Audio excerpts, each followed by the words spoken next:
Hello there, so whenever I upload new maps, I'm reminded of how much mapping has exploded in popularity. See, map URLs include this automatically generated number at the end, a map set ID. The first ever uploaded map had an ID of 1, then each new map after that took the next available number, eventually reaching near 800,000 for new maps today. Osu is over 10 years old, and less than 5 years ago was when I uploaded my first map. 138489 was its ID, showing that the amount of maps produced in the second half of Osu's existence has increased hugely, and with that, of course, changes in the spread of mapping perspectives. Sometimes I wish I was introduced to Osu earlier though, like before Osu grew so popular and set IDs even reached 6 digits, because there's so much about mapping from that earlier time period that I don't have first-hand knowledge of. And if I had to bet, you're probably the same. We're all babies on Osu and we're interested in how the mapping clock ticked before our time. We could always just look at older maps, but to learn what we're missing more directly, I chose to take only a small step back and organize an interview with RLC, a name every mapper today knows. He's someone whose mapping innovations have definitely become ingrained in the maps of now, but also someone whose map design values come from an older era, and are therefore different from modern day standards. Comparing those values to your own may give you a new perspective as a mapper. But before that, some context. Let's go through some of what RLC's done as a mapper, starting from when he was new to the game. So I started mapping back in 2012, mostly out of curiosity, because I had a lot of fun playing maps made by other people, so I eventually looked into how they were made, because with OS you open the game and you see play and then edit, so it's right there in your face. My goal as a new mapper was very simple. I just wanted to make maps that I myself would enjoy playing. Nothing out of the ordinary there. I imagine most mappers relate to that mentality. They want to make fun maps for a fun video game. The way he went about making maps he enjoyed playing, though, is what I think helped RLC advance in the way he did. So I think my earliest mapping influence would have to be Nakagawa Kanon, formerly known as DKS's RPG. I found his maps fun to play, and I really liked his aesthetic. There's a funny story behind why I started copying his style. So I really enjoyed both difficulties on his Freedom Dive map set, except for the minor problem that I couldn't stream at all, so actually passing the maps was out of the question. So I decided I would study his style and use it to replace all the long streams by other fitting patterns that I could actually play. If you look at RLC's earlier maps, you can see exactly how he does this. He copied patterns and the general composition style straight out of another competent mapper's maps, and in turn, likely developed an understanding of how to create solid content from an early stage. This may have contributed to why he seems to be such an anomaly when compared to the average new mapper, achieving more than most ever do within only a year of mapping. I'm, as anyone familiar would probably guess, referring to his first ranked map.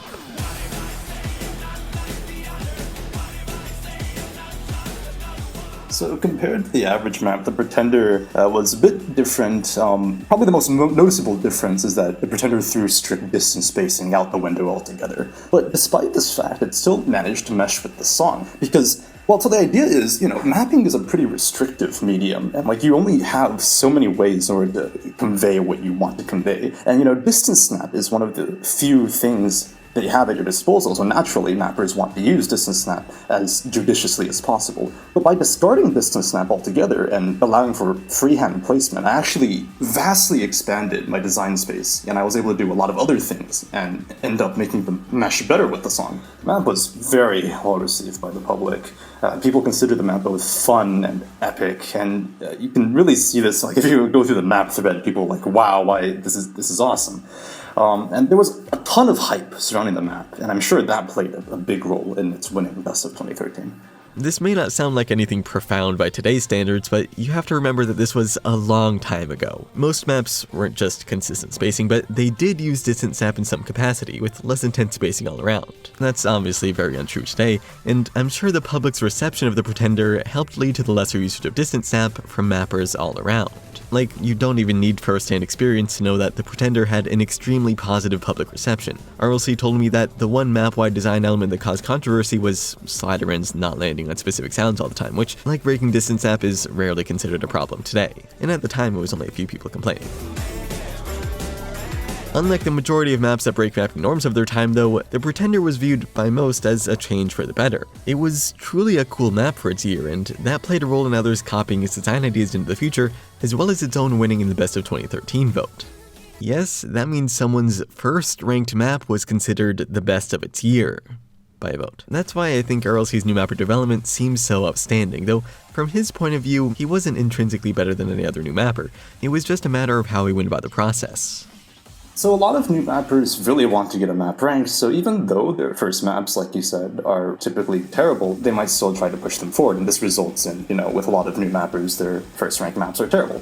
And I was like this too. My first maps are really, really bad, but I still hoped I could rank them. The thing is, I didn't actually try to rank any of these maps. I would upload a map, write maybe 4 rank in its description, and then promptly forget about it and move on to the next map. In all honesty, Pretender might have met that fate also, but if it weren't for my friends that strongly encouraged me to rank it. In other words, I made a lot of maps. This one was particularly good and caught a lot of attention, and it ended up being my first ranked map. While that's special in itself, what I find truly interesting is how RLC described the mapping process. I personally grew up learning mapping as a clearly definable thing, where there's logic and meaning behind every note in correlation with the song and whatnot. According to its mapper though, the Pretender wasn't designed following that mindset. But you'll note that I didn't describe the mapping process at all. That's really because I barely thought when mapping the Pretender. I mostly let my intuition guide me. At each part of the song, I just kind of put down whatever came to mind. And really, this is a common feature to all of my better maps from back then in 2013 or so. So if you're looking for an analysis of how I mapped the Pretender, I'm afraid I can't really provide that. Pretender is undoubtedly a highly complex map, but the complexity is not in your face. Rather, it works behind the scenes to drive the map as a whole.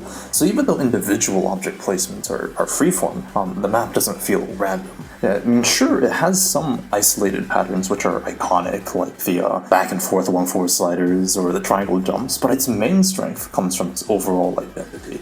That being said, I don't consider the Pretender my best map, because I think there's another map of mine which outdoes it in this regard, and that map would be Anhedonia.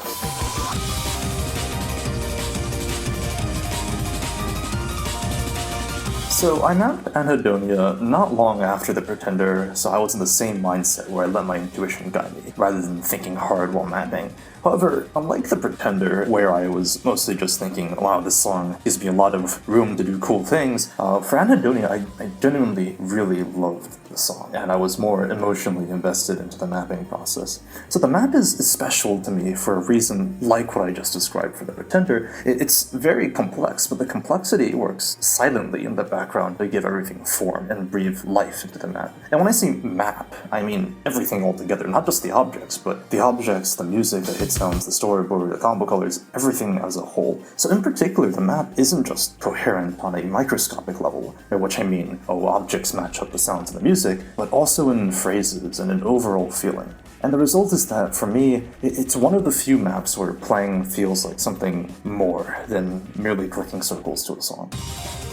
I feel like I share a lot of the same sentiments towards Anhedonia as RLC does. It's been a personal favorite of mine since it was first ranked, which was just after I really stepped my foot into the mapping scene. The map is like a 10-minute long epic that, through the various components of the map RLC described, is engrossing and makes your mind wander away from the grindy and boring aspects of the game. The Pretender doesn't really do that for me, while Anhedonia can.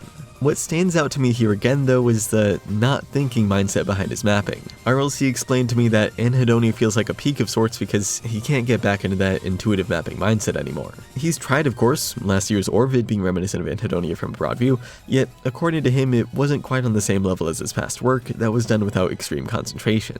So then, to dig a little deeper, I asked RLC about his mapping values. Specifically, I asked about how he views map design in relation to music, the answer being contradictory to the ideas under which mappers nowadays function.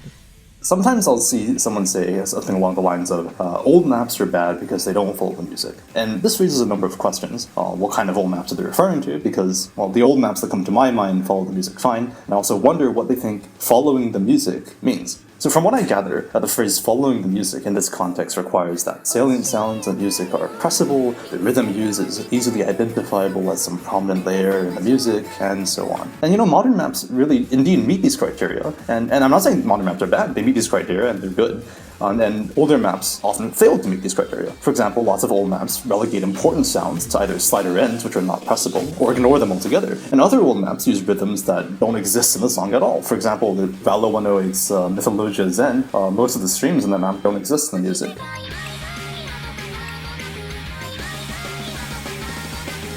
And in Kidley's integration on the Moon of Codes, he uses an intro which is 1-3 timing, but the song isn't 1-3. And I consider both of these maps to be done really well, but they don't meet this criteria for quote-unquote following the music that seems to be the norm today.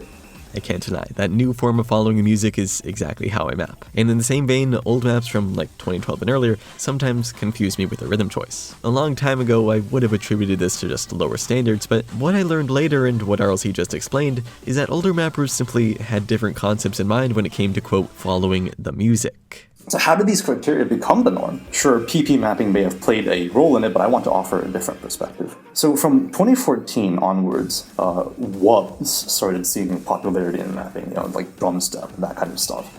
These songs gave mappers room to do really wacky things, and that's why they're pretty popular among mappers. And a feature of these songs is that at any given instant, there's typically a very salient sound effect in the music that really commands the mapper's attention. And the mapper has freedom to choose how to map that sound, but it would really be unthinkable to omit the sound because of how important it is. So the mapper maybe places a circle there or starts a slider there of some shape and speed to be determined based on the texture of the sound, and this seems to be a common wub mapping routine. Consequently, these songs are very prescriptive to map. Having gotten accustomed to more prescriptive methodology, mappers try to employ here too. I've seen maps which look like quote-unquote wub maps, but for very ordinary songs, and it's a bit unsettling. So we've reached a meta in where mappers are often concerned with conveying each individual note in the music as effectively as possible. In other words, they're seeking a bijection, a one-to-one correspondence between the sounds in the music and the objects in the map. We forget how to convey phrases, feelings, moods, things which exist on a scale beyond individual notes. And as a result, the maps we produce often fail to intertwine with the music on a meaningful level. This viewpoint of mapping noises versus mapping music is a fairly noticeable separation between mappers in my generation and beyond versus mappers in RLC's prime and before. Yet, while he attributes it to the wub mapping craze, I feel it could be related to the explosion of mapping popularity as well. Like, there's been so many new people learning to map, and in the modding peer review process, people give advice to one another on how to get better. If a modder told a new mapper to just follow the music in whatever way feels right, I'm not so sure they'd be able to improve to a decent state. Whereas a more objective form of feedback like put the click on the strong thingy may be more likely to stick in someone's head, especially when it's considered correct mapping in general. Spread those mapping ideas between hundreds of different people, all of which are involved in the modding peer review process, and it's only expected that the simpler, safer practices become more common at some point. They're more or less guaranteed to work, and so as the older generation of mappers dies out, that type of mapping does among the main mapper base as well. But just like the wub mapping craze, that's only a theory where proof is impossible to gather without digging the brains of every mapper out there. Still though, it's cool to think about how mapping design choices have changed from the perspective of someone who's actively gained fame for an older style, even if that style looks pretty new.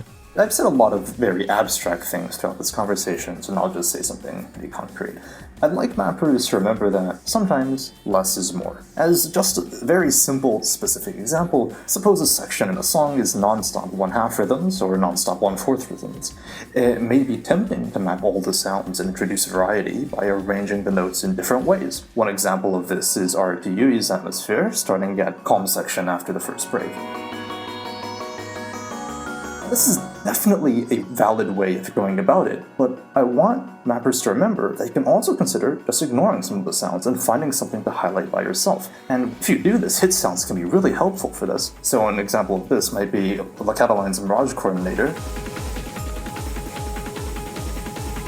or my River 6, the first Ki, which is really just a death stream in the music, but I chose to omit things.